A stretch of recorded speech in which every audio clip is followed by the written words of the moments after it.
So now that the wood floors are all finished up and pretty much covered, we're going to put the hearth in today so that we can get the wood stove installed and get that fired up and all that good stuff. We're not going to do anything crazy with the wood stove hearth.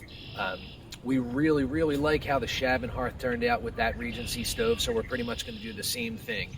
And I'll throw a picture up real quick of what the Shabin hearth looks like if you've never seen it before. But it's just 4x8x16 hollow concrete block, and it's just set down into a frame. That's pretty much it. We like it a lot because it's held up to the test of time. We step on that thing, we've dropped stuff on there, nothing's chipped or broken. If it does, I really just slide a block out and slide a new block right back in. So we really like it. We're going to try something different with the one that's in the house and maybe try and patchwork some colors on the blocks before we set them in place. But like I said, nothing crazy. We really like it. It's going to end up being about 51 or 52 inches by 52 inches. So we're going to start cutting the frame, get it all ready to assemble and mitered and all that good stuff. And then we'll bring you inside when we go to install everything.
you can basically see from yesterday's video, Dayna and I basically laid out all the blocks and just started painting them with spray paint and the different paints that we had laying around the house.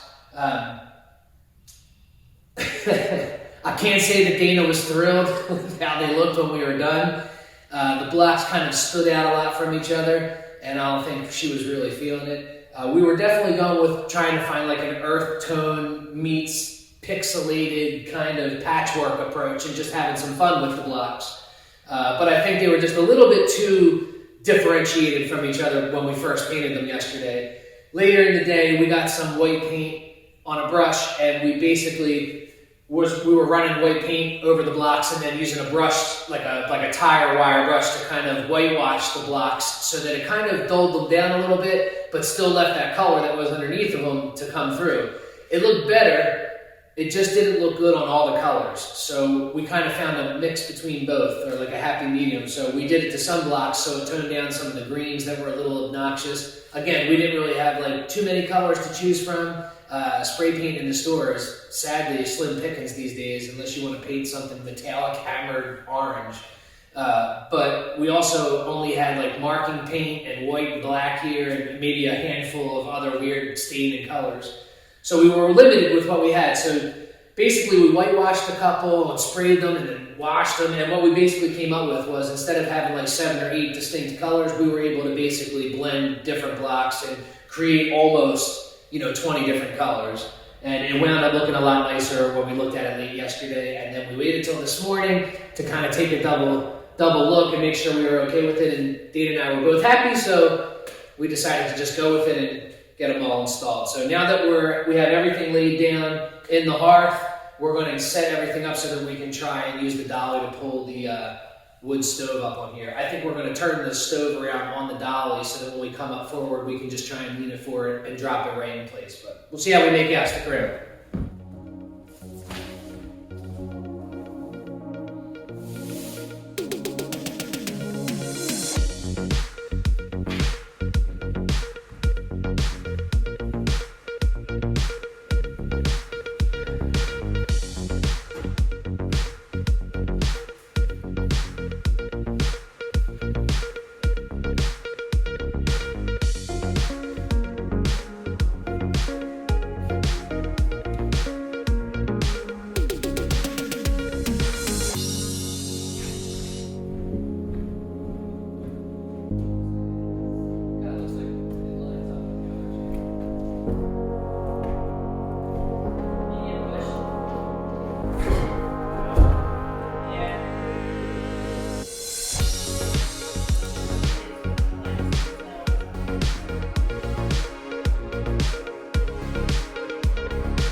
There you have it. We're super excited. The wood stove is finally in. I'm sorry we're not going to light it for you and have a fire. I don't want to get it dirty. That's for you, my gal. Dayna and I are super excited. This is obviously a huge milestone for us. For me, it's a major checkpoint. Now we can actually have heat in the house, and I can start doing some of the work that required it to be above, 20 degrees in here. I didn't mention much about the stove during the install or in the past videos. I know that there's the stove chimney pipe roof boot install video, and you can see me putting in the ceiling support box. And then obviously I talked a little bit about the hearth, but the wood stove is a Regency wood stove. We have a Regency 1100S in the Shabin that we've had for the past couple of years. It's a secondhand stove. We paid like $400 for it. It's been awesome. Not that we know a ton about stoves, but it's worked really well for us. We decided to stay with Regency, so we bought the 3500 for the house. It's a little bit different. It has some bells and whistles that the 1100 does, or doesn't, so I'm sure it'll take us a little bit to get used to. But we're stoked to actually have it in and finished and ready to rock. Speaking of which, I know that I did do that roof boot video, but I never really finished the stovepipe. We just kind of had a section go through and put the chimney cap on so that we could finish up to shiplap. We did go back the other day, and not only did we go up and finish installing the rest of the triple wall pipe and put the cap back on, but we also put the support brackets on the stovepipe and the brackets to tie back into the roof, which was interesting because I was all over the place on the roof now that it was nice out and there's metal on the roof. So we had to tie in also a fall rest loop, and we got that all situated so that I could put the harness on to do the chimney stovepipe and strapping. But that got all finished up, so obviously we are ready to have a fire, which I'm sure will be in one of the next videos because it certainly still is cold enough to have them in here. Probably come back in the next video with our interior doors. We just picked them up a couple days ago. They're now in the house, and I think we're just about ready to get rock and rolling on those, so stick around. If this is your first time checking out the ShabinLife, appreciate you stopping by the channel. If you've been here since the beginning, thank you very much. We appreciate it. We hope you're enjoying all the videos. Until we catch you on the next video, stay fly, man. Peace.